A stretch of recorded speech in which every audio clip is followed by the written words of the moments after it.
এতগুলো সারা বাংলাদেশের নেতা কর্মী রেখে পালিয়ে যায়, সে কেমন নেত্রী এটি আমার বোধগম্য হয় না। আসলে শেখ পরিবারের একটা ইতিহাস আছে, তাদের ইতিহাসটাই হচ্ছে পালানোর ইতিহাস। আপনাদের আপা ফিরে আসুন, আপনারাও ফিরে আসেন। এর আগে তো বিগত 16টি বছর ওই police, RAB, BGB, army, DGFI দিয়ে সামনে আমাদের বিরুদ্ধে প্রতিরোধ করে আপনারা পিছনে ছিলেন। আপনাদের সাহস সম্পর্কে আমাদের ধারণা আছে, কিন্তু আমরা যারা এই বিগত 16টি বছর প্রত্যেকটি অন্যায় অত্যাচারের বিরুদ্ধে এদেশের জনগণের ভোটের অধিকারের লড়াইয়ের লক্ষ্যে এবং প্রত্যেকটি অন্যায় অত্যাচারের বিরুদ্ধে রাজপথে কিন্তু আমরা ইস্পাত কঠিন পাথরের মতো দাঁড়িয়েছিলাম। শত হাজার পুলিশের বিপক্ষেও আমরা রাজপথ থেকে পালিয়ে যাইনি। প্রিয় ভাইয়ের আমার, আজকে বলে যে আপনাদের আপা ফিরে আসবে। প্রিয় ভাইরা, এদের মাথায় ঘেলু নেই, সবগুলোর মাথায় আছে গোবর। যেই নেত্রী এতগুলো সারা বাংলাদেশের নেতা কর্মী রেখে পালিয়ে যায়, সে কেমন নেত্রী এটি আমার বোধগম্য হয় না। আসলে শেখ পরিবারের একটা ইতিহাস আছে, তাদের ইতিহাসটাই হচ্ছে পালানোর ইতিহাস।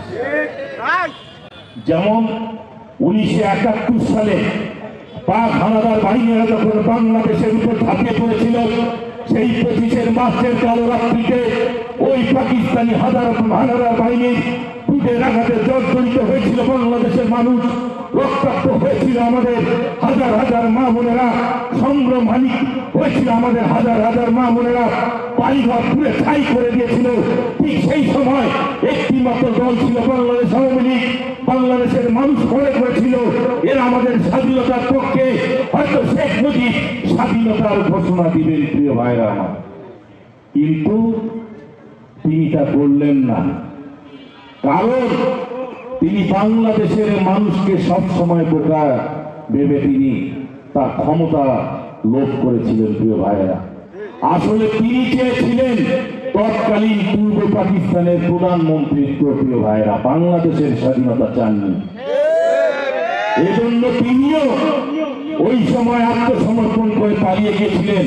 তার সকল আওয়ামী লীগের নেতা কর্মীরা ভারতে গিয়ে মদ্যপান করে নারী নিয়ে তার আনন্দে আত্মরা ছিলেন। সেই সময় তখন বাংলাদেশের দিশেহারা মানুষ আহার করছিল কি হবে এই দেশে, কি হবে 1,54,000 বর্গ কিলোমিটারের ইঞ্চি ইঞ্চি মাটি। প্রিয় ভাইরা, ঠিক সেই সময় আল্লাহর কুদরতি রহমতে একজন সাধারণ মেজর, যিনি কোনদিন রাজনীতি করেননি কিন্তু তিনি বাংলাদেশকে ভালোবাসতেন, তিনি তার স্ত্রী সন্তানকে বিপদের মুখে ফেলে দিয়ে সেই সময় দিশেহারা চাকরি সত্য জাগরণের লক্ষ্যে সেই চট্টগ্রাম বেতার কেন্দ্র থেকে মহান স্বাধীনতার ঘোষণা দিয়েছিলেন। আমি আমরা সেই মহান স্বাধীনতার ঘোষক প্রিয় নেতা জিয়াউর রহমানের রাজনীতি করি। সেজন্যই বললাম যে আওয়ামী লীগের ইতিহাস রয়েছে পালানোর।